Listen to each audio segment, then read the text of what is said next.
Barcelona ធ្លាក់ Inter Milan ឡើងទៅវគ្គផ្ដាច់ព្រ័ត្រ UEFA Champions League ជាលើកទី7ក្នុងប្រវត្តិសាស្ត្រនិងជាលើកទី2ក្នុងរយៈពេល3រដូវកាលចុងក្រោយអ្នកគាំទ្រក្រុមធ្លាក់ប្រកាសជាក្រៀមក្រំអ្នកគាំទ្រក្រុមឡើងប្រកាសជាសប្បាយចិត្តក៏ប៉ុន្តែអ្វីដែលរឹតតែសំខាន់ការប្រកួតរវាង Inter Milan និង Barcelona នេះត្រូវបានពណ៌នាថាជាការប្រកួតដ៏ល្អមើលបំផុតមួយជាការប្រកួតដ៏ជក់ចិត្តបំផុតមួយក្នុងប្រវត្តិពាក់កណ្ដាលផ្ដាច់ព្រ័ត្រ UEFA Champions League គឺល្អមើលខ្លាំងមែនទែនតាំងពីដើមដល់ចប់ពីជើងទី1ដល់ជើងទី2ជាការប្រកួតដែលទស្សនិកជនមិនចង់ឲ្យចប់សោះឡើយព្រោះថាល្អមើលខ្លាំងមែនទែនគូនឹងស៊ីទៅស៊ីមកហើយក៏បើបូកសរុបទៅគឺ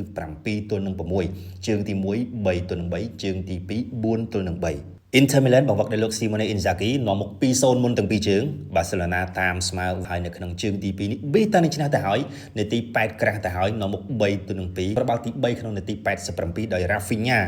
មនុស្សភាគច្រើននៅរំពឹងថាជ័យជំនះនឹងបានលើ Barcelona ទៅហើយក៏ប៉ុន្តែស្រាប់តែនាទី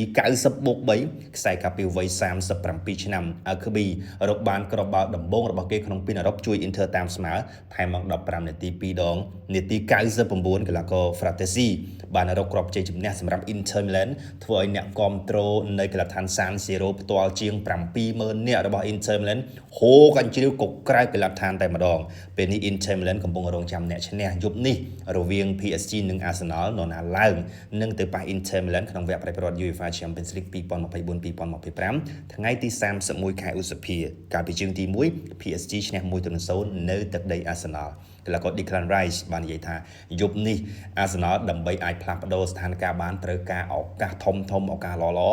និងអភូតហេតុអភិនិហាមួយចំនួនដើម្បីរួមចំណែកក្នុងការជួយដល់ Arsenal វិបកនៅទឹកដី PSG Arsenal ទៅទឹកដី PSG យប់នេះជាមួយនឹងឆន្ទៈខ្ពស់គឺចង់បង្កើតប្រវត្តិសាស្ត្រនៅទឹកដី PSG Arsenal ខានឡើងវគ្គផ្ដាច់ព្រ័ត្រ UEFA Champions League 19ឆ្នាំហើយវគ្គផ្ដាច់ព្រ័ត្រ UEFA Champions League លើកចុងក្រោយរបស់ Arsenal គឺក្នុងឆ្នាំ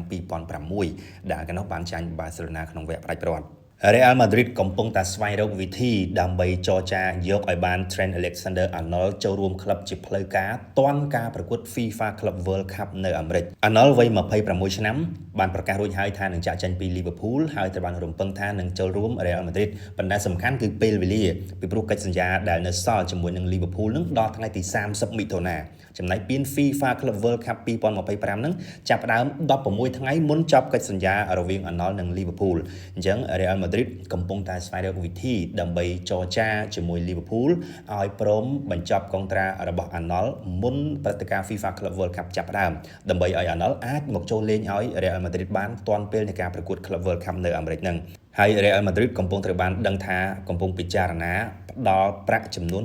85,000 ផោនទៅឲ្យ Liverpool ដើម្បីឲ្យចប់កិច្ចសន្យាមុនកំណត់វាជាវិធីឈ្នះដែរព្រោះថាបើចាំដល់ថ្ងៃទី30មិថុនាផុតកិច្ចសន្យារលីងតែម្ដងArnoldចាក់ចេញ free Liverpool អត់បានមកកាក់ម៉ាស៊ីនទេប៉ុន្តែប្រសិនបើ Liverpool ព្រមឲ្យចេញមុននឹងបន្តិចមុនព្រឹត្តិការណ៍ FIFA World Cup ចាប់ផ្ដើមនោះ Real Madrid បានរាយការណ៍ថានឹងផ្ដល់ប្រាក់ឲ្យ Liverpool ចំនួន 85,000 ផោនហើយបន្ថែមពីលើនេះ Real Madrid ត្រូវបានគេគិតថាប្រហែលជាហ៊ានបង់លុយប្រាក់ខែដែល Liverpool ជំពាក់ Arnold នឹងទៅឲ្យ Arnold ចំនួន Liverpool ទៀតដើម្បីយកចិត្ត Liverpool ឲ្យព្រមហើយការចរចាត្រូវបានពណ៌នាថាមានសក់ឆន្ទៈទៅវិញទៅមកមុនព្រឹត្តិការណ៍ FIFA Club World Cup ចាប់ផ្ដើម FIFA បើកឲ្យមានទីផ្សារដោះដូររយៈពេលខ្លីមួយចន្លោះថ្ងៃ1ដល់ថ្ងៃទី10មិថុនាដើម្បីឲ្យក្លឹបដែលមានកៅអីលេង FIFA Club World Cup អាចកែសម្រួលពង្រឹងក្រុមរបស់ពួកគេបន្ថែមដើម្បីប្រកួតប្រជែងក្នុង Club World Cup បាទកូនប្រុសច្បងរបស់ Cristiano Ronaldo Jr. ត្រូវបានកោះហៅចូលក្រុមបាល់ទាត់ជម្រើសជាតិយុវជន U15 ប៉ូទុយហ្គាល់ជាលើកដំបូងកូនច្បង Ronaldo របស់ Cristiano Ronaldo Jr. អាយុ14ឆ្នាំកំពុងនៅ Al Nassr ជាមួយនឹងឪពុករបស់គេនៅក្នុងប្រទេសអារ៉ាប៊ីសាអូឌីតដែលឪពុករបស់គេបានទៅលេងនៅទីនោះតាំងតែពីខែធ្នូឆ្នាំ2022 Ronaldo បច្ចុប្បន្នវ័យ40ឆ្នាំបានបង្ហោះរូបភាពបញ្ជីឈ្មោះ U15 ប៉ូទុយហ្គាល់ដែលមានឈ្មោះកូនប្រុសរបស់ខ្លួននៅទីនោះអមដោយពាក្យពេចន៍ថា Proud of you son ប៉ាមានមោទនភាពចំពោះកូនRonaldo Jr. ត្រូវបានកោះហៅចូល U15 ប៉ូទុយហ្គាល់សម្រាប់ការប្រកួតពានរង្វាន់យុវជនមួយនៅប្រទេសក្រូអាពីថ្ងៃទី13ដល់ថ្ងៃទី18ខែឧសភា2025ហ្នឹងដែលប៉ូទុយហ្គាល់ត្រូវប្រកួតទល់នឹង U15 ជប៉ុន ក្រិចនិងអង់គ្លេស បាទពាក់ព័ន្ធទៅនឹង Kevin De Bruyne បាទក្លឹប Inter Miami ដែលមានលោក David Beckham ជាសហម្ចាស់ក្លឹបនិងមានកំពូលកីឡាករ Lionel Messi លេងនៅទីនោះរួមជាមួយនឹង Luis Suarez, Sergio Busquets, Jordi Alba ជាដើមហ្នឹងគឺជាក្លឹបដែលមានអាទិភាពលើគេក្នុងការចរចាជាមួយនឹងខ្សែបម្រើប្រយុទ្ធ Kevin De Bruyne ដែលបានប្រកាសថានឹងចាក់ចេញពី Manchester City នៅដំណាច់រដូវកាល 2024-25 ហ្នឹងក៏ប៉ុន្តែឥឡូវនេះស្រាប់តែ Inter Miami បានសម្រេចចិត្តបោះបង់ឱកាសនេះវិញគឺដកខ្លួនចេញ